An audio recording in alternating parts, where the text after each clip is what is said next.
right, everybody. Today we have the amazing Kira Noir. She's an adult performer. She is a former podcast host, and she's a weird goth girl. Hi, Kira. Thank you. Thank you for your applause. Alrighty. So, like most of the time, everybody, I just finished up a shoot with the beautiful Kira, and we are lucky enough to have some time to take and sit down and have a nice conversation. Yeah. So right before we started recording, because I want to go back into this if you're okay with it.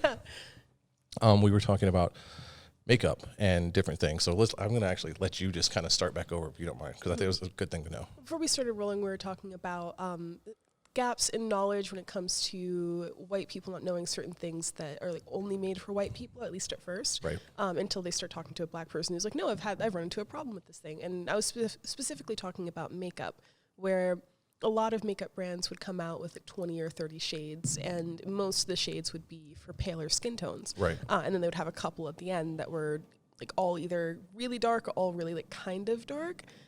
So there are people, if you're on the far end of the spectrum, you're shit out of luck. And if you're brown, you still don't have like the right undertones. You have to mix a bunch of stuff together in order to get a foundation that's good quality and then also your color.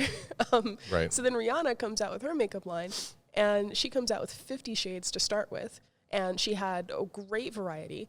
And it kind of made people salty at first in the makeup world, because they're like, oh, well, not everybody can do that, blah, blah. It's like, no, you could have been doing this the entire time. She just proved that you could have been doing this the whole time. And then they're like, oh, well, I used to use this BB cream. BB cream's supposed to be like a light foundation. It's more of a moisturizer. Okay. And I used to use this one shade that was just barely my color. If I got too tan, then it would be a little bit too light for me, but most of the time it would work. And they discontinued my shade. And the day I went in and tried to buy it and it was gone, the person that was working there is like, oh, well, sometimes they discontinue these shades whenever it's not being bought enough. There's just not as many black girls or brown girls buying this kind of stuff. And then Rihanna's makeup line comes out and it's like selling out everywhere. Right.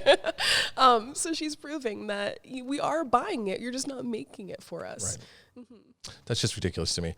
And I think a lot of people don't even realize that because I've seen lots of women, no matter what the skin complexion, skin tone is, that you can tell when they bought their foundation, whether it was the summertime or the wintertime, because all of a sudden the face doesn't match. Like there's a darker face and the rest of them's light. And you're like, oh, you bought that in the summertime, didn't you? And they don't realize they need different shades. Mm-hmm. I have a bunch of different foundation shades, but it's also because my face is naturally a lot lighter than my neck. It's weird. My face and my butt are the same color. And then my chest and my neck are really like my chest, neck, and hands are all the same color. And the rest of me is darker. I've never noticed that. And now that I'm like, okay, I could see it. So makeup's weird for me. I'll never be mad at a makeup artist for having a hard time trying to match the foundation that she's putting on my face and my neck. Because if you match right to my face, then when you get to my neck, it's way too dark. If you match right to my neck, when you get to my face, it's too light. And I tend to be slightly messy when I work. So it'll come off at least a little bit during my shoots. And then if you can see the much darker skin underneath that, then people are like, oh, you tried to make her lighter. And it's just, you can't really win. You can't win for losing at that point.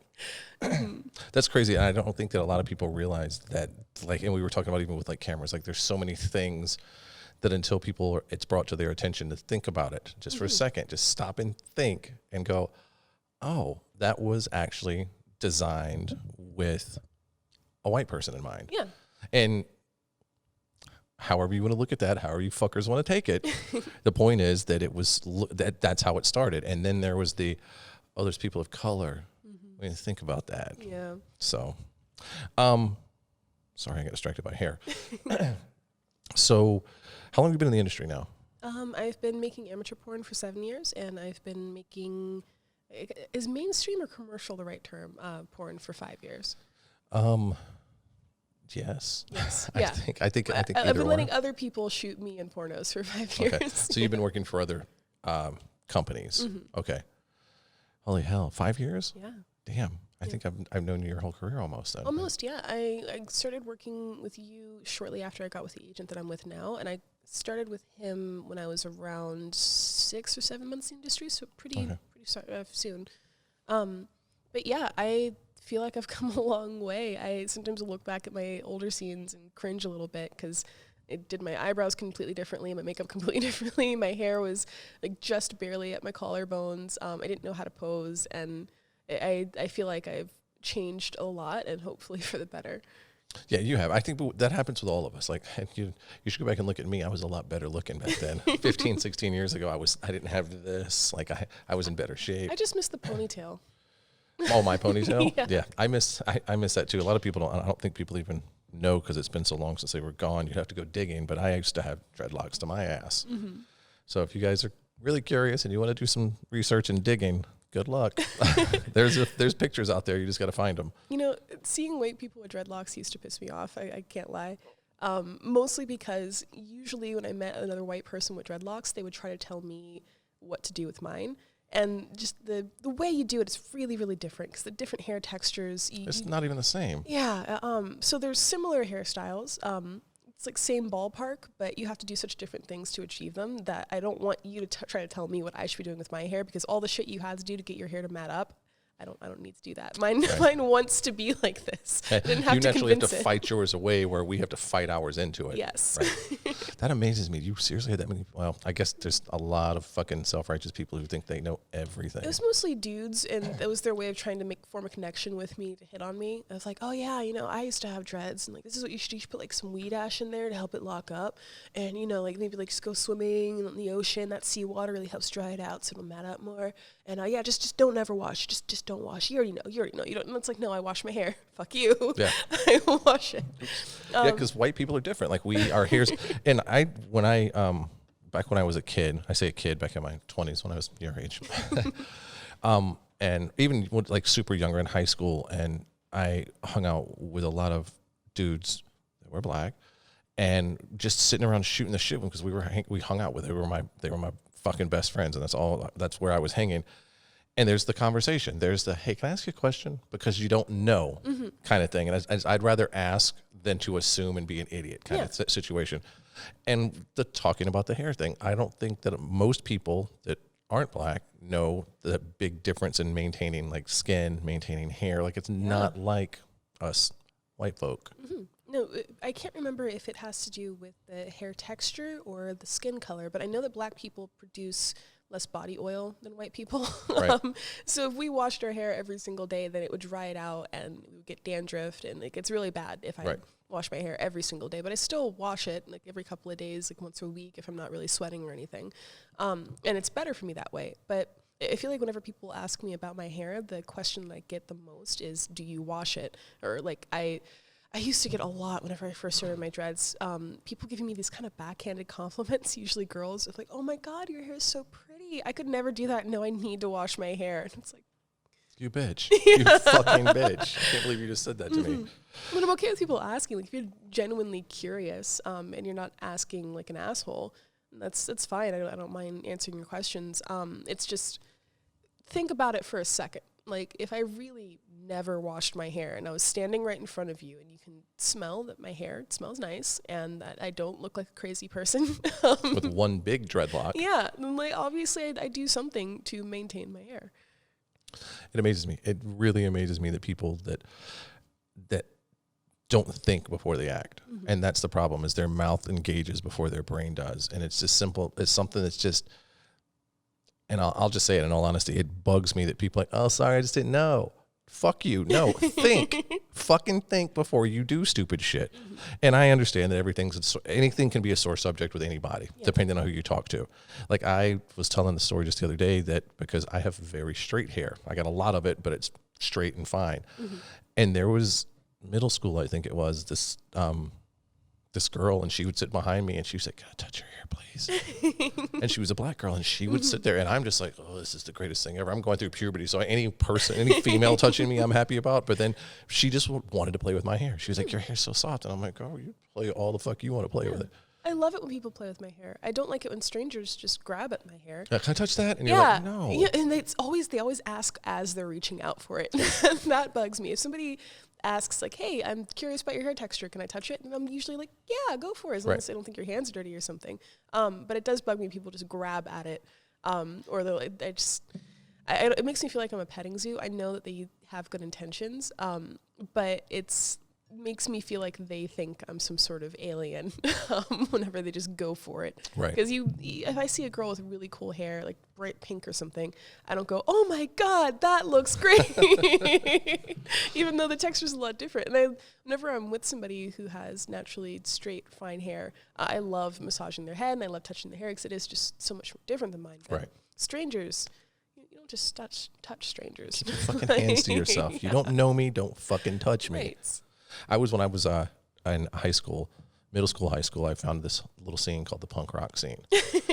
So I had the big spikes and the big pins, and it was obviously not the same. I was drawing attention to myself, but it was to a certain degree understand, only because people were saying, like, "Can I touch? Get the fuck off my hair! You know how long this took." So I have a question then. Is it true that punks used to put ground up glass in their mohawks? That way if they got into a fight and somebody tried to grab their hair, they would cut their hands? Did you ever see that? I've never heard that. Because I've heard that's an urban legend that I've heard of. I'm going to look this up now. I didn't hear that. What we would do, I knew people that did so. Like mine was my mohawk or my pins, because that was like little 4 on each side. Mm-hmm. And as high as I could reach is how high they were. And then you'd blow dry them. And I heard people that would use, there was this one product, it was called Stiff Stuff. And this shit was the worst hairspray. Like in the 80s, it was great because the big bouffanty hair that everyone had, and that shit was there. Like I would put my pins up and they would stay up for like a week. Damn. Because they would just go up. Like I slept on my bed upside down. So my feet were at the top because there was no room between my head and the wall. So I had to have my spikes hanging off the edge of the bed. Oh, that's funny. But there were people who I actually heard that used egg whites. They would use egg whites. They would use gelatin, like the Jello. They would take the powder and just get it wet enough that it was, because of the sugar, Jello, and fucking work it in their hair. Damn. There was weird shit because there wasn't. If you pass out at a party one day, you have to have woken up with ants at least once if you did that regularly. What the fuck? And people gave me shit about how nasty my dreadlocks were, and I was like, my shit was a lot nastier when I was a punk. But it was, I dated a punk once, and she was super hot. It did not end well. But now we're on good terms. She was, I feel like she's just in the wrong time. I usually hate it when people are like, oh, I was born in the wrong generation. But she needed to be a punk in the 80s. It's how she dresses. It's the music that she listens to. And we stripped together, and we ended up getting out of relationships at the same time. And we would dance together on stage a lot. And there was one day we were coming off stage together, just holding this giant pile of money together, and like went to go count it out. And we were talking about how much men sucked because some asshole did something mean while we were up on stage together. And she was like, we should just date each other. Like, fuck these guys. And I was like, yeah, we should really do that, though. You're like, no, for real, we should. Mm-hmm. And then she gave me my brief glimpse into the punk scene. And I love the way punks look. I love the music, but I can't hang. The warehouse parties and the cops might show up and we're all just going to run. Like, I get way too nervous with that kind of stuff. Are people still doing that now? Yeah, at least in St. Louis they were like 5 years ago. Like gutter punk kind of thing? Crust punk. Crust punk, okay. Yeah, that was one of the things that started bothering me about her, because we had an open relationship. Right. And she was fucking this guy. His name was Grouch. Obviously, that wasn't his real name. Right. Like, he wanted everybody to call him Grouch because he lived in a trash can. Like, he had no home because that was his choice. He was just that committed to the fucking scene, man. He dumpster dove for his food, and he just got random jobs off of Craigslist. And so committed, dude. He was so proud of being homeless and so proud of being dirty, and he slept on our couch all the fucking time. It's like, you're not homeless. You're living with me, rent-free. Yeah. Like, fuck you. Yeah, I think I'm looking at, like, just random pictures, and I feel like crust punk, I think crust punk, gutter punk, I think they're kind of this, it's this, because that's what gutter punks are, like the squatters and the fucking, the sit on the street kids kind of thing. The train kids, is that what they're called?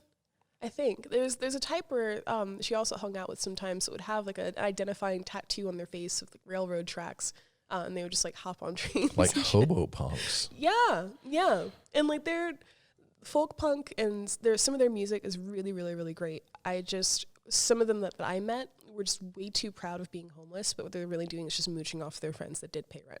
And I didn't, like, if you're going to be homeless, that's your choice, and be fucking homeless, go sleep on the street. Don't own make that your shit. friends. Go find a place to squat that's not on someone's couch that's paying for it, and you're just being a fucking bum. Mm-hmm. Yeah, I'm surprised. I didn't realize that these little fuckers were still going, because I remember in the 80s, all of a sudden we kind of all looked up and we're like, punk's dead, man. Punk's dying. It's not. The mentality. The mentality, absolutely.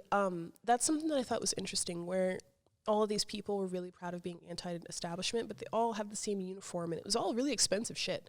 Like those bondage belts and the boots and the striped pants with the straps in between. Like I tried looking for stuff because I wanted to like be cute and match my girlfriend when I went to shows with her, and I couldn't afford it at the time. Right. There's a style in San Francisco. I never heard this term until I moved there. And you've got the kids, the white kids that are walking around with their dread line. They're beautiful dreads. Like you've seen mine on my desk. Mine were whatever. Mine were white boy dreads, but mine were what they are. They're just dirty dreads.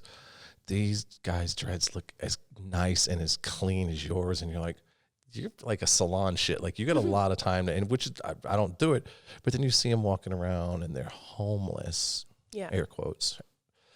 And the term that people in San Francisco used on them, because you would sit there and see them begging for money, and they're playing these really expensive instruments, but they're homeless, and their clothes don't really look that dirty. And if you don't want to give them enough money, at some point you see them pull out their brand new iPhone and start texting people.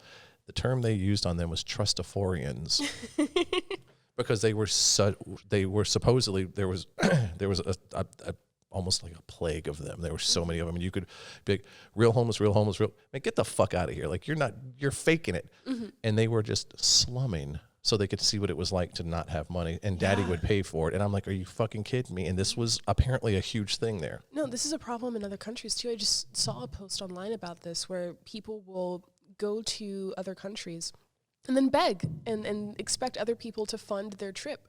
And it's not like they went out there and then something bad happened and they're all shit out of luck and can't get their money back. But like they go with the intention of begging in a foreign country so they can go on vacation. Jesus Christ. And it's absolutely ridiculous. I can never understand how you can reach that level of entitlement. And also makes me wonder where my blind spots are, because I am not perfect. Right. I spend a lot of time judging other people and the things that I can't understand that they're not realizing. And it just makes me wonder, like, what things have I done where somebody either that I know or that I just met in passing looked up at me and was like, this fucking bitch, like, what are you doing? Yeah. But, I think that happens with a lot of us. And I think, like you said, none of us are above it. We all have our faults. We've all done things at some point. And I think the big difference is realizing, when I fucked up, or I didn't handle that the right way, or that was the wrong view to have. And now or even listening when someone's like, dude, that was fucked up the way you acted and the way you did this, and then fixing it. Opposed to people that are like, no, fuck you, and they stay entitled the whole time. I'm sitting here, I just Googled gutter punk while we were talking too, and I shit you not, half of the pictures that showed up are the exact same pictures that showed up on the crust punk. I swear to God. I'm like, these motherfuckers, they just changed the name. They evolved. This is crazy. All right, so we talked about earlier that you are, in your words, the weird goth girl. I try. Tell me, because, you're dressed in black. You, like, when you come in, like, you to me anyway, and I think I'm around a lot of people, you come in very kind of quietly, but at the same time you command attention. I don't know if you even know that about yourself. No. Yeah, when you walk in, and there's something about the way you have your headphones on and your backpack on, and you come in, you're like, hey, and you're very like friendly, and you're blah blah blah, and then you go do, like, this morning you started doing your makeup, and I'm sitting there like, I wish I was that fucking cool, man. I'm such a dork. Thank you for saying that. I don't even think that's the thing is, and that's probably because you're not trying. You're not trying to be like, look how cool I am. You're like, this is me. This is what makes me happy, and this is I'm doing my thing. Thank you. Yeah. So being the goth girl, what kind of music do you enjoy? I like a wide variety, but mostly alternative. I usually will get stuck on an album or an artist. But I listen to stuff like Tool and Mushroom Head and Cruise Shadows, but I also really love Halsey, like her newest album that just came out. I've had on repeat. I haven't heard that yet. Is it really good? It's, if you like sad queer girl pop music, then yes. Is it similar to the first one? Or yeah. Actually, yeah. I wasn't expecting you to know her music at all. Halsey. It's beautiful. It's absolutely beautiful. And I didn't want to like her at first because a girl who I didn't like really, really liked her like years and years ago. And I just kept seeing her pop up. I'm like, damn, she's really pretty. And then I saw this performance that she did on SNL of You Should Be Sad. And it was beautiful. And it's so rare nowadays, I feel like, sadly, to see a new artist who's really good live. That it's not just all computer effects, or like they did 50 takes and then put a bunch of effects on the best one, and then they're never going to sound like that again. I follow her and everything. I've crushed on the first time I heard her voice. I was like, what the fuck is this? And it was, I don't know what album it was. I could probably pull it up and look. But it was, I think she's on the front and her hands are up. She's kind of looking up, and I think she's got like a furry kind of jacket on or something like that. You know what I'm talking about? No, I don't. So the newest one is the one that I know the best. I went and looked up You Should Be Sad, and then I just listened to the whole thing, and her songs get stuck in my head so easily. Like, I think I prefer sad music over everything else, and some of her songs are more upbeat, but it's mostly just really emotional. And that's what I like. It's real. It sounds like she's actually writing her own songs. It sounds like it's coming from a real place. I think she does. Yeah. I think she writes her own stuff. The one that I'm talking about is called Badlands, for anybody that wants to know. And she's, it was 2015 is when it was released. I'm trying to get a cover so you can see it, but you can see right there. So she's got like the fur. She doesn't have her hands out. And I heard her on like a chill step station or something, and it was a remix. And I was like, this fuck, because her voice is amazing. Yeah. And I kept listening to her, and then I started looking and finding her. And then when I finally found her, I realized that she was already had blown. Because I'm like, there's this new artist, and no one knows about her.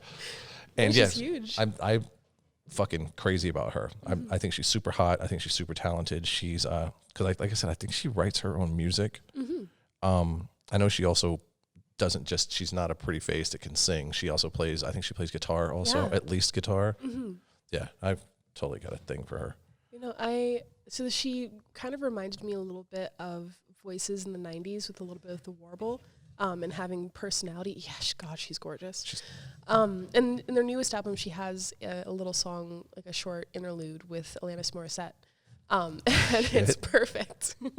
I enjoyed Alanis Morissette. Not like I enjoy Halsey. Like there's something about her voice just tickles me all up and down the back of my head. I'm like, is she talking to me? And she's good. Like her lyrics are really kind of like she's deep enough, but not so deep that you're like, all right, that's a little too artsy. Like she's very poetic. She's not tried hard. She's very poetic is a good way to put it, but without ever trying to be too flowery just for the sake of being extra. Like she's taking these really intense, real emotions and making them beautiful in a way that's not too over the top and making me be like, oh, she's just trying to sound as sad as possible. Like it sounds real. Like I don't know. It's hard for me to describe. I really, really like her music. But I also really like Juggalo music. Okay, now we're on to something. So my favorite artists, they're a duo that go by Twisted. They're Insane Clown Posse's proteges almost. At least that's how I first found them, because it was. So whenever I was a kid, Twisted. Yeah, they've been around. Yeah, with a Z, it's TWIZTID.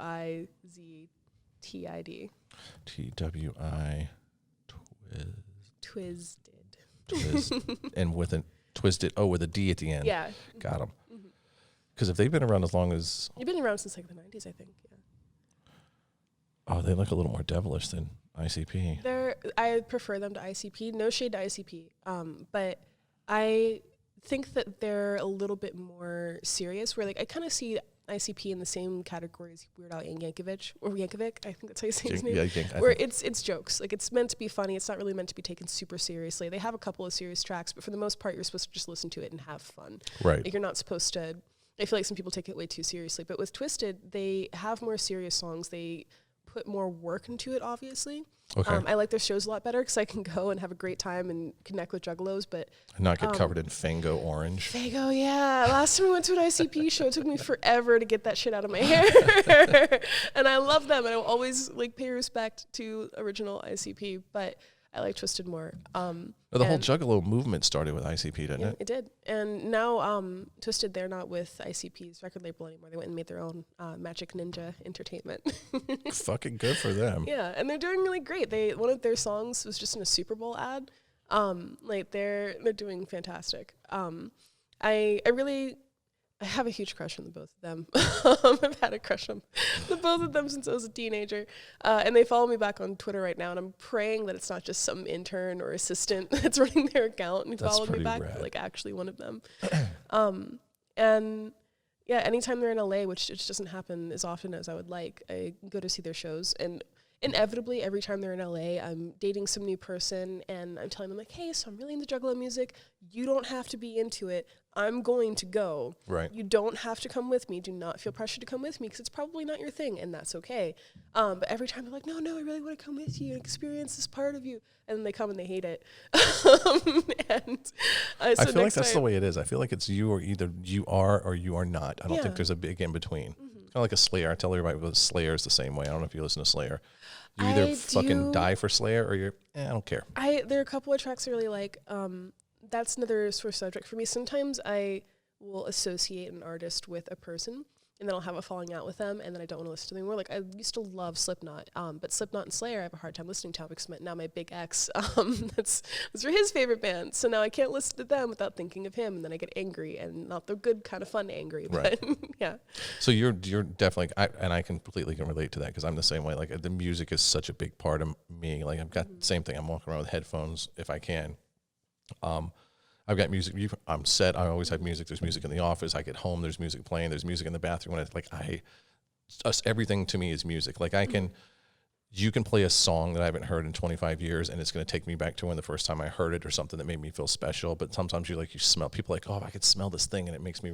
Yeah. The smell does it, but not like music. Like I can hear a song, and there's like this flood of emotion that comes back, and there's some of them that are like, nope, I'm not listening anymore because fuck that bitch.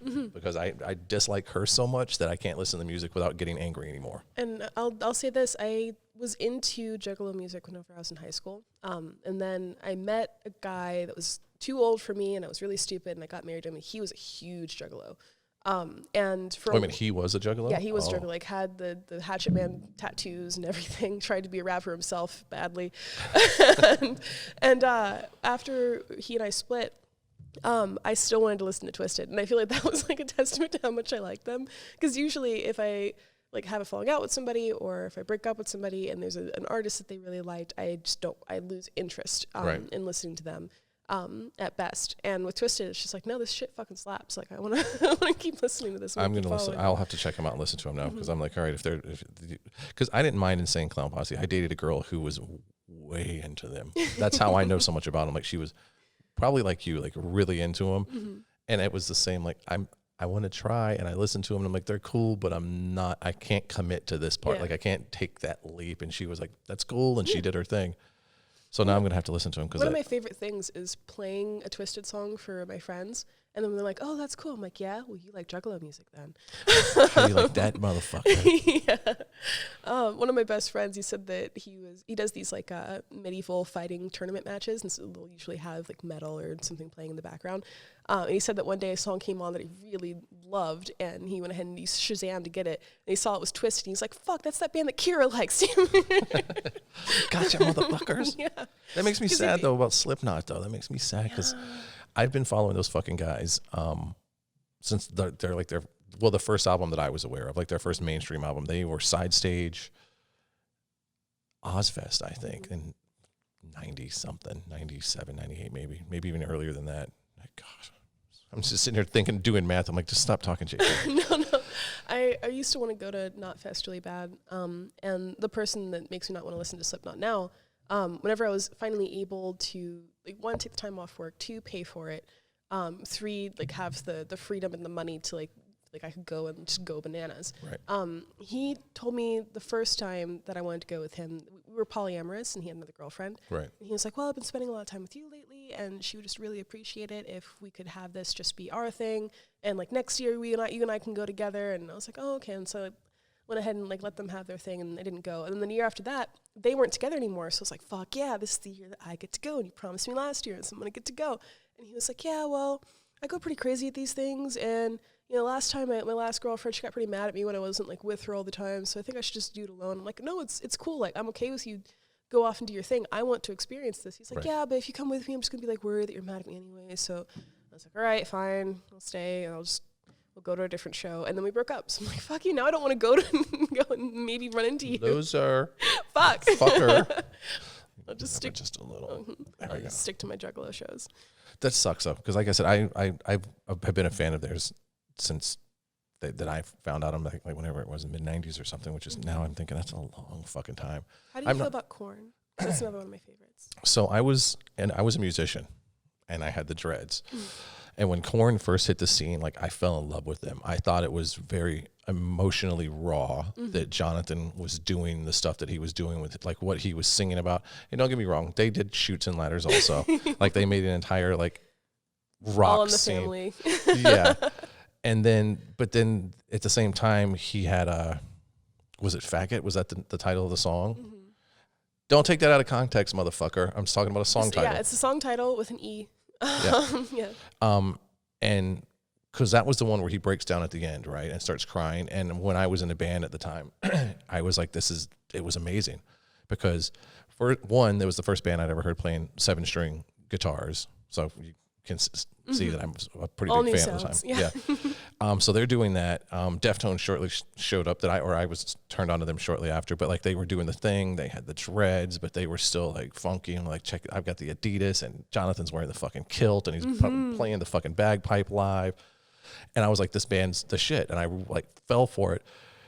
And then they started, they found stardom. They started kicking ass. I didn't listen to them as much. When it comes on, I still jam it. I still like the band. And there's all of these fun stories of like, when fucking Head left the band and became the hardcore Christian and they made T-shirts did you not hear about that? No. Head left the band 6 years in maybe.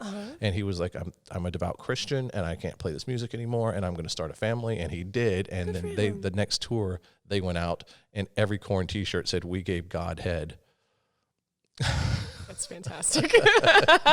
How could you not? That needed to be done. Yeah. So they obviously he came back and they're doing it. I think the guitarist, or not the guitarist, because like it's Monkey Head, Jonathan, Fieldy, and I forget the kid's name, but now he's gone anyway. They got a new drummer. Mm-hmm. But I liked him. And then right about the time I was kind of like, I'm kind of getting over it because I would move through music. And there was an interview with Jonathan and he, and someone said something about, called him, because back then it was, you're a sellout. Everybody was getting called sellouts back in the 90s. They probably still do, but I don't hear it as much. Mm-hmm. And Jonathan was like, "What do you mean sellout?" And they're like, "We used to be so hardcore, used to be so aggressive." He was like, "I'm rich, motherfucker. I have more money than I know what to do with. I am happy as anything. What do I have to be mad about? Why do I have to be aggressive? I'm still playing hard music. The guys are still doing their thing. What do I have to be mad about? Mm-hmm. I'm sorry that you're pissed off at me, but I've got everything I've ever wanted and more. I'm not mad. I'll keep making my music, but I'm not mad. Sorry." Yeah, that's beautiful. And like, I'm not going to like, pretend to be mad. Yeah, That's good. And I gained a new respect for him. Like, all right, well, I can't dislike him ever because they kind of are like, what do you mean? What do you want me to do? Stay angsty and pissed off when I'm fucking rich? But then Tool, you were talking about Tool. Tool had the same song. Had a song also that I can never remember the name of it, but they talk about, he keeps saying, "Hey, buddy," through the whole song. And he talks about some guy comes up to him at a show in the middle of in between shows and talks about he's a sellout and something. And I can't remember the name of it. See if I can look it up because I don't think I know that one. See okay. I feel like a fake fan sometimes because for most artists, I'll know like an album or 5 or 6 songs and I'll listen to them on repeat. And it takes a lot for me to look up the interviews and really follow their career like that. Oh, dude, because I was a musician. But like I said, I love music so much. That before there was the internet, I would sit there and I'm like reading the magazines and find out this and that. And like I've always just loved music, and sometimes I do. You hear me get all excited. I'm like, let me tell you this, let me tell you that, and people are like, shut up, JP. God damn it. No, it was Tool, Perfect Circle, Judith. That's like my road trip music. If I have to drive to Vegas, that's what I'm listening to. It's Hooker with a Penis. Ah, okay, yeah. Hooker with a Penis. Mm-hmm. I met a boy wearing Vans 501s and a dope Beastie tee, nipple rings and a new tattoo, and claimed that he was OGT from '92, the first EP. And he basically goes on to, all you know about me is what I've sold you, dumb fuck. I sold out long before you ever heard my name. If you go through and you'll have to look up the lyrics. It's really good because it very much is like, fuck you. And coming after like Maynard and talking shit, you're like, dude, you just go home. It's kind of like the video we watched in between scenes. It's one of those, don't go after you go after the wrong people, they're going to fuck with you. So the lyrics of this is very much just. And if I'm the man, then you're the man. And if he's the man as well, so you can point that fucking finger up your ass. Yeah.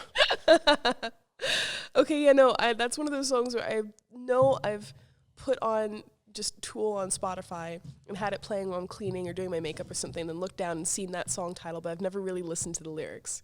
Oh yeah, because that's they had such great song titles. And I mean, some of them were, not so much, but Hooker with a Penis, it's like even if you never listen to the song, you're like, I love that song just because of the name.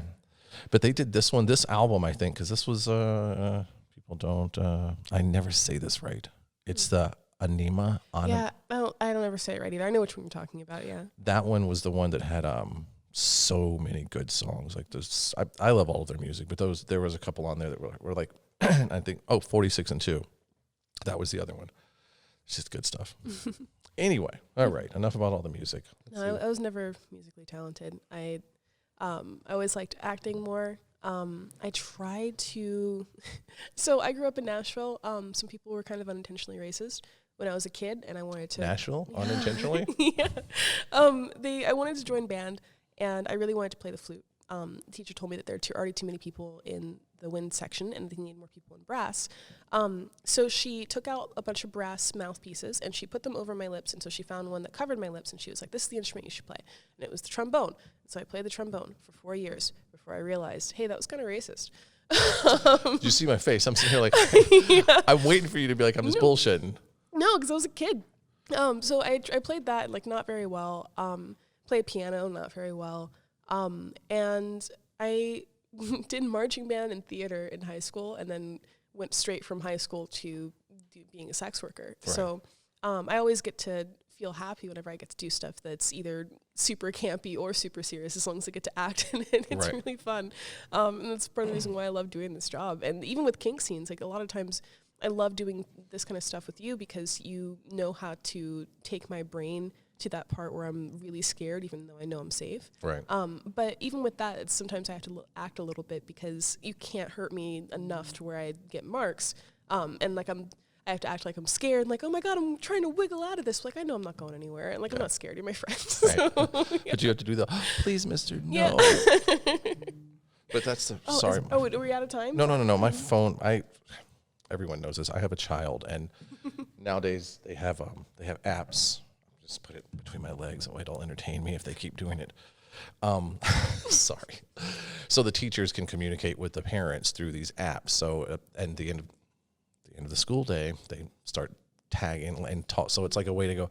And they just had this big event, so they can get in touch with you and say, hey, the homework this week is this, or blah, blah, blah, blah. And today they had this huge fundraiser event, so they're probably posting shit tons of pictures. So I'm just going to let them vibrate my balls. Take that, school. Yeah, so I used to say that I never wanted kids. I've been considering it lately, and it's pissing me off because whenever people are like, oh, well, you'll see when you get older and that biological clock will start ticking. So it was like, fuck you, like, I don't want kids, whatever. And I really don't think it's a biological clock ticking thing. I just always thought that I was too much of a piece of shit to be a good mother. Okay. And now I'm noticing better changes in myself and thinking that maybe I won't destroy a human being if I raise it. And so I think it's less about hormones and more about just I have more confidence in my own abilities to parent one day instead of thinking like, no, that's just never going to be for me. Well, that's good. I mean, because there are some people who are very much, and I know several women who had to fight like tooth and nail because they're like, I'm not in any shape mentally. Like, I can barely take care of myself and keep my shit together. Like, I'm never going to have children. I want a hysterectomy. I want it gone. And they're like, no, you have to be 40-something. And it's not just industry people. This is people all over the fucking world. That the fact that we live in a society where a doctor can say no, I understand that at a certain age, maybe you haven't thought it through completely. But a guy can get a vasectomy, and sometimes those are permanent. They're supposed to be reversible. They're supposed to be. Well, they should be. I don't know what it cost, because I've had one. I don't know what exactly that it cost to have one done, but I know the insurance won't cover you to unfuck that, and it's like $60,000 or $70,000. And there was never a question. They sat down and had me watch some video that was horrible. Or it was some stupid thing. It was made in the 70s, and they just haven't updated their video. Or at least it seemed like it was. Was it like really graphic or like? Well, it was like, so this was, it was a bunch of guys and like, Marge is blah, blah, blah. And it's super campy, and it's, you know what, actually, Billy Bob, I too had my nuts snipped. And it's trying to tell you that it's okay for a man to man the fuck up. Damn. Which is exactly why I did it. Because my wife got to a certain age and she had been on birth control the majority of her life, and that shit's horrible for your body. And I could go in and go through a little bit of fucking discomfort for a couple of days and have big swollen purple balls and be done with it. Or she could go in and have to be put out and spend, I don't know, it's 3 or 4 days or maybe even a week in the hospital. And then the recovery time is fucking horrendous. Mm-hmm. I manned up. I bit the bullet because I was like, what the fuck? Mm-hmm. So I'm trying to convince one of my friends to get a vasectomy. I think that I was when I met my wife, and I'll tell you, I was 39 when I had my kid. Oh, wow. Yeah, I was 39. I was like, because I was, I like similar to you. I was like, I'm not gonna fuck some kid's life up. I'm not gonna be a dad. I was too selfish. I was too self-absorbed. I was too me. I want to party. I want to go see these things. Kid's just gonna get in the fucking way. Yeah. And then I met her, and we started talking. One thing led to the next, and I was like, oh, okay, I guess we're gonna try this thing, and we did it, and So it was intentional. Like you were trying for a baby. Yeah, we were trying for a baby. It's been the best sex. Like, you know what's sad is she got pregnant right as I started working at Kink. So what had happened is Kink called me. I went up and did some test shoots, and then I went home. And me and my old boss decided that we were done with each other. And then Kink didn't call. And then Kink didn't call. And I'm like, fuck, what's going to happen here? And at this point, her and I had already started trying. But now that the Kink thing was going on and I was stressed out, we kind of just whatever. Mm-hmm. And then we were like, well, trying to keep me happy, or keep us on the bright side because I wasn't working. We were like, maybe we should start trying again because at some point, we still have 9 months. I'll get a job at some point. Kink called. I haul ass, and they're like, okay, we've accepted. The contracts have been signed. Excuse me. Get your ass up here. And I'm like, well, when do you need me? They're like, there's a ticket bought. You need to be here tomorrow morning. And I had to hop on a fucking plane that night and haul ass to Kink. And when I got there the next morning, I signed paperwork. I signed a lease because I was moving because I had no place to live. So they were like, it's the Armory. Mm-hmm. There's this room and you're signing this lease. And the lease was basically saying you can't, after a certain, you have to go. Uh-huh. We're giving you this space to stay until you get your apartment. But it was more or less like, don't come in here thinking you get to just stay in the fucking building. Good. So I signed the lease. I moved up. And at the time, the owner was on one end of the hall and I was on the other, on the upper floor. And in the old lounge, actually, for the upper floor was shot. Him and I would sit in there at night and watch Netflix. Him and I used to hang out in there all the time watching Netflix and drinking. It was fucking hilarious. Mm-hmm. But she came up, and at this point, I'm up there working my ass off. I'm working super long days. She's still got her career down in L.A., and she'd come up and visit every couple of weeks. And one weekend she was there, and bang. Damn. It happened. So as far as I know, my kid was the first kid that was ever conceived in the Armory. And the CEO's kid was conceived like 3 months or 6 months after that. Damn. So who knows how many may have come out of when the porn was being shot, but actually conceived with the possible intent of wanting a baby. Mm-hmm. Yeah, as far as I know, my kid was the first one conceived in the Armory. National landmark. I don't know what they've done with the place lately, but it's always going to be there. So I could be like, you see that window up there, son? That's where mommy and daddy made you. Back when it was the porn castle. Jesus. No, I really like that fantasy. Like there's this guy that I'm really into right now, and so sometimes I'll joke like, yeah, I'm gonna get my birth control taken out and we're just gonna let fate decide. And I'm like, of course, like I'm not gonna do that, but it's fun to talk about. And I just keep thinking about, like, I would rather intentionally make a person than be like, oops, because then what if it happens and it's like not even good sex, or like what if it happens with somebody I'm not even into, and I would have really great birth control now. It's 99.9% effective. It's non-hormonal. It's never messed with me. I love it so much. So when it's time for me to have a kid, I'm going to take it out and then be like, okay, person that I'm with that has a penis, we are going to have the best sex of our lives now. Right. And yeah, I feel like that's just the way I'm going to want to do it. Either that or I'm going to adopt. Because I am really scared of losing my abs. I know that you can still be strong and fit and sexy and everything after a kid, but your abs separate after you form a human in your uterus, and they never just like reconnect. Like they're always going to be separated. Do you know who Stefanos is? Stefanos, yeah. Upper floor. Have you ever seen his wife? No. I'm going to pull up a picture really quick. Yeah. She's got 2 kids, and I'm going to tell you something. You'd look at her tummy and never know. She just looks like an older woman with a 6-pack. Okay. But I'm going to figure out where I can find her now. I'm not going to see it. I don't have a big chest. I don't have a big butt. trying to. I know I've said a lot of swear words already in this podcast. No, fuckity fuck. That's fine. You can cuss all you want. I don't have tits, is my point. And, I feel like my abs are something I'm really I really like about my body. And so, oh gosh, sorry, shit. I got my phone. I would hate to. Scared the hell out of me. Oh my god. Yeah, I want to see this woman. I've been talking to my friends and family members who've already had kids to try to gauge what the experience might be like. Mm-hmm. And so far, like, the actual pregnancy scares the fuck out of me. The making the baby part sounds cool. And the making the baby part's the best. That's the funnest part. And then, like, forming a human that is one, like, it basically helps the ratio. Oh, she's gorgeous. She's super pretty. And she's a big old bondage badass. Big old meaning, like, just not size, just big old badass. Like, she's tall, yeah. She's super tall, yeah, because you know Stefano, so she's not a short woman by any means, but she does a lot of self-bondage. She does, her and Stefanos do a lot of education stuff, and they tour around and, like, teach. Let me see if I can find a picture of her. There's another one. It's kind of, but you get the idea. Yeah, like yeah, she's, okay. And she's... Yeah. I would never guess that her abs had separated at one point. 2 points, you said. Well, that's from February 4th, so that's super recent. Yeah. That's great. Okay, that makes me feel a lot better. Yeah, I was going to say, I've seen several people who, actually, we were speaking earlier about Ariel X. You know Ariel? I think so, but remind me what she looks like, because I know that name, but I can't. I love that I can look up porn while we're doing this. I mean, adult performers. Damn it. Because she is built like a brick shit house. I don't know if you've ever heard that saying. I have. Yeah.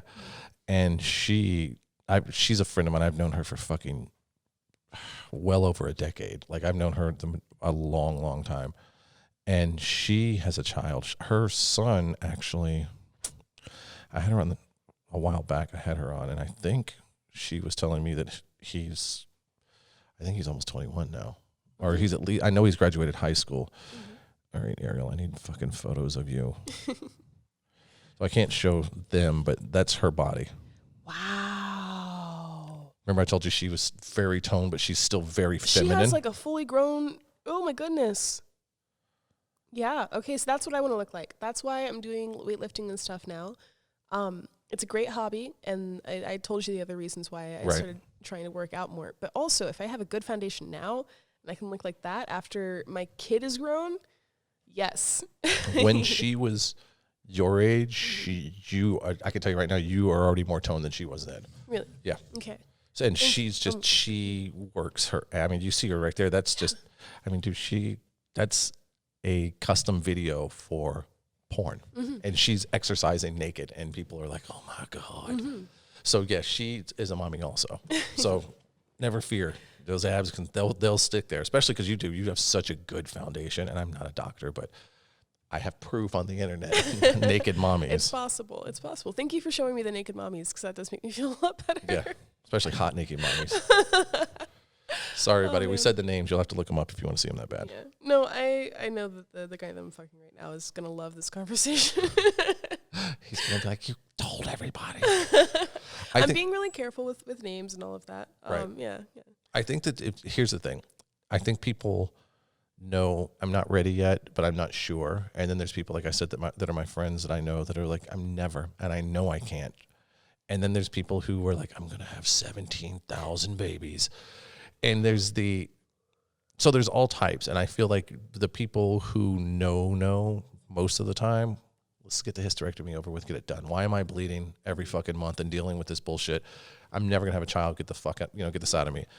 And then there's the unsure part where it's like, well, I need to get my shit together, which is the way I was. I was like, I don't fucking think I want to. And then, like I said, I was 40 almost when I had my kid. I also know a man in our industry who runs the company, the other bondage company, who had his first child. I think he was 70 when he had his first child. Jesus. Yeah. So. See, I'm not really trying to do that. I gotta be honest. I'm not going to do that. I mean, and I think I started late because I want to see him grow up. I'd like to be a granddad. So, by the time he's 18, which is roughly 10 years from now, I'm going to almost be 60. I'll be 57, going on 58 years old. And God damn it, I'm getting old. Sneaking up, man. That's good. That's good. I like the idea of starting whenever I'm around my 30s. Right. Because I turned 26 this year. So I have about another 4 years to save up a bunch of money, My plan for after porn is to buy a couple of different houses, let people shoot in them. That way I can stay within the industry. Because I do love this industry, but I don't have to be in front of the camera. And I can talk. I know all the directors. I know what they need in the houses. Right. You know that I'm not going to get weird one day and be like, oh my God, I can't believe you came on my couch. Because it's like I'm from this stuff. So I know what to expect. Yeah. So I want to Scotch just guard. I just want to be a porn landlord. And then after I do that and have that established, that's when I want to start having kids. Because I don't like the idea of just having them and hoping for the best. I don't like the idea of accidentally getting pregnant. I don't like the idea of being... I know I'm never going to be completely sure. I feel like there are very few people who are 100% positive. Unless you're a celebrity with fuck tons of money. Yeah. Nobody. We weren't financially ready. Like we know if you and I think my dad may have even told me this. He was like, if you wait till you're financially ready, you're going to grow old and die without children, because you're always going to find an excuse. Oh, well, what about this? And like you have to do it, and you're going to find a way. Yeah. I want to have my last job settled. Like I want my last job to be porn landlord. So once I have that established, whether it's making me a shit ton of money or not, that's when I want to start. And I want to have that figured out, because I would rather figure that out before baby than after baby. Right. And I just want one. I don't want multiples. One would be enough for me. We did that. We were like, let's see, and we kind of went back and forth, and it's like, well, because they cost money. They're not cheap. They're very expensive thing. Like we said earlier, the making them's the fun part. Everything else, it costs a shit ton of money. And we were like, well, let's wait. And my mother-in-law was like, before you guys decide you're done and you do anything drastic, give me 5 years. And she was like, and I ask you that only because of the same thing we were talking about earlier with like a hysterectomy. You never know, people can change their mind. And we figured after 5 years, we're like, that's smart. And it makes sense. And we kept we never got to a point where we were like, yeah, we should do it. So I went and got snipped, and then I don't regret getting snipped, but what I regret is not giving him a baby brother or sister, because he would be like the coolest big brother. Like all of our friends that have younger little ones, he's like, come on. Like he plays big brother to all of them. I'm like, you motherfucker. But we also said that if we had an urge that bad, that we would just adopt, because there's a lot more children that need parents than there are the need of a parent wanting. So I'm like, fuck it, I could help a kid rather than just create another person sucking air. Yeah, that's what I always thought that I would do if I got old enough, like if I was in my 40s or 50s and everything had worked out for me and everything was great, then I would adopt a child and give them the best life possible. But I don't know. I think that I could be a mom. I want a boy though. I really, really, really want a boy. I don't think that I would be a good mother to a girl, because it's like, well, don't dress like that and do all that crazy shit. Oh yeah, well, what were you doing when you were my age? Mom, should I remind you that you sucked dick for a long time? Yeah, I feel like I would have no argument against that. But with a boy, it could be like, I feel like I could be a good mother. I have a nephew, and I lived with my sister whenever he was a baby up until he was around 4 or 5. Right. So I helped raise him, and he's the coolest little dude. He's so cute and he's so smart, and I hope that my kid is half as awesome as he is, at least. And so I think that's another reason why I want a boy, because whenever I think about having a son, I think about having a son like my nephew. Right. But if I end up having a daughter, I'm going to be really scared. When they told us what, because they're going to ask you at some point, they're like, well, what do you want? And, or not what do you want, but what do you want to know? And, we were like, yeah, sure. Because we were like, I don't give a fuck. Let's know. And they said boy, and my wife just lost it. She just starts bawling, like to the point where I'm like, oh, do we want some volume around here? Like she was almost hysterical. And I'm like, what the hell? And the nurse is like, I need you to calm down. It's going to be okay. And she finally kind of calms down a little bit. She's like, what's wrong? And she was like, I don't know what to do with a boy. And I'm like, I have a penis. I know what to do with him. Like, we're okay. And she was like, but I don't know. I was like, you'll learn. We'll learn together. But we have the same parts. I know how to take care of that stuff. I can help. We're off to a good start. Yeah. Because I probably would have been the same way. If they would have been a daughter, I'd be like, oh no. Especially with what I do, that's when I would have been like, maybe there is a God, and he clearly has a sense of humor because he gave me a fucking daughter. See, I wouldn't mind if my daughter grew up to be a sex worker. I would just try to push her in safer directions. Right. It's really just once they have their wild phase, and they're going to have their wild phase where they want to do whatever the fuck they want, and they want to use their crazy hormones to do stupid things. I feel like with a daughter, I'm going to have a harder time telling her to chill the fuck out. Right. With a son, I can say you don't want to mess up and get a girl pregnant too soon. You don't want to, right. like, I can come up with a couple of different arguments and tell him, like, I used to be one of these teenage girls and we're freaking crazy. Don't do this. Or like, if they end up being gay or if they whatever. Like, I feel like I would be better equipped to tell them, hey, don't do that. But I feel like a girl is just going to say, well, you made a lot of stupid choices and I can see them on the internet, so why should I listen to you? And that's the kind of argument. But let me tell you, unfucking misogyny, even at this age, because my kid's 8, even trying to unfuck misogyny now is already there. Because what happens is no matter what you teach at home, they pick up most of their shit when they're at school. Yeah. So now what you have to do is try and unfuck every parent, because your child is a direct reflection of you. So however you are at home and what they see you do is how they think is okay, until they get to a certain point and then they think you're an asshole and then they don't like you until they move out. That's teenage and puberty and shit. But they see this, so then they go to school and they do this. So now everything, this foundation that you've worked so hard before they get into the school is to me is one of the most important things, because now you got to hope that that's solid enough that when this silly little friend says, do this stupid thing, and this friend come over here and let's do this, and they start becoming a group and let's all go do this stupid thing. Then you're like, okay, how solid did I make the foundation that he or she is going to know that's right? And they're going to make stupid mistakes. But I mean, like, he's come home and he said some things, and when he says it, my head tilts and he's like, oh shit. And he knows he fucked up.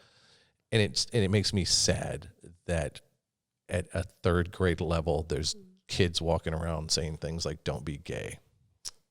And once I explained to my son, because he said it one time and he didn't know because he heard it from a friend. Yeah. And when I explained to him how hateful it was, and I think I've told this story before on the podcast, my best friend's gay, and I was like, when Uncle Kenneth comes, I want you to tell him how gay he is. He's like, no. I was like, why not? He's like, well, I don't want to hurt his feelings. I was like, don't fucking ever say that again, because you don't know who's listening. And just because someone said it and it seemed cool, they don't understand why they're saying it, and their parents probably don't understand how hateful it is, because it's to people, they're like, oh, no.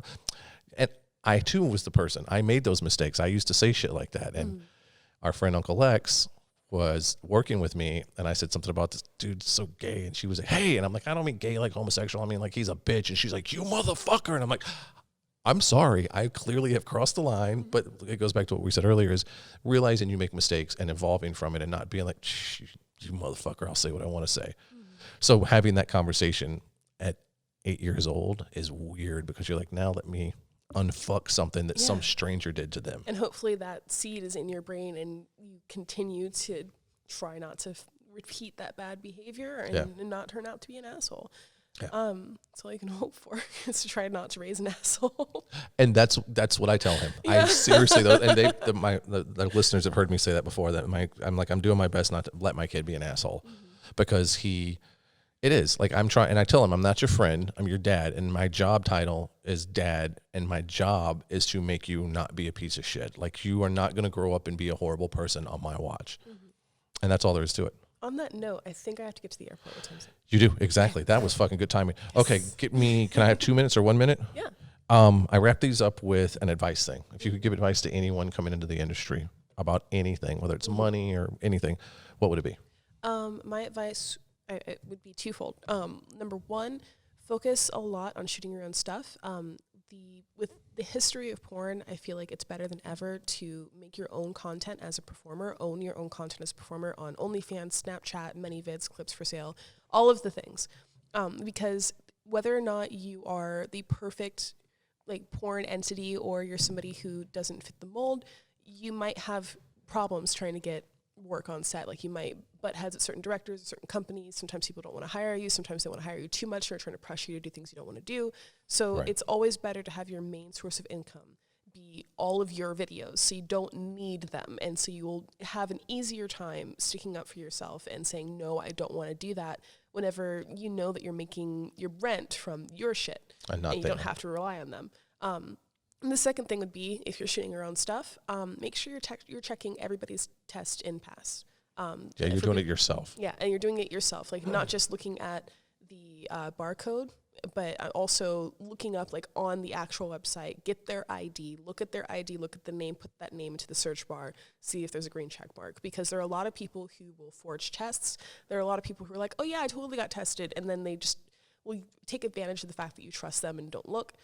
There's some people like, oh, I'm only 1 day over, and they know that they just came in contact with something. So it's not a huge deal if you catch an STD. Most of us have had it happen before, Right. but in order to be as safe as possible and to try to stop the spread of STDs, check every single time, whether you're their friend, whether you have great reviews from everybody else or not. Like, just always, always, always, always check, because every time some asshole gets outed for faking a test, there's somebody that's like, oh, but he's such a nice guy. Fuck him. Fuck him. No, even if he's nice, check his fucking test. Yeah, fuck him. I don't care how pretty he is and how nice he is. Fuck him. Don't do that to Or yourself. her test. Just Or her, always, yeah. always check tests. Cover your ass. And that goes for you civilians who aren't in the porn industry. Check each other. Keep fucking know your status. Yeah. Know your status. You gotta talk about, tell everybody your OnlyFans. Tell them how they can find you. You can find me on Twitter at @TheKierNoir. You can find me on OnlyFans at onlyfans.com/TheKierNoir. You can find me on Instagram at TheKierNoirgram. Amateur porn, TheKierNoir. Many vids, TheKierNoir. At least you're consistent. That's good. Yeah, I'm trying. All right. There it is, everybody. All right, everyone. It's Kira Noir. Thank you so much. You were fucking badass. We'll have to do this again soon. All right, everybody. See ya.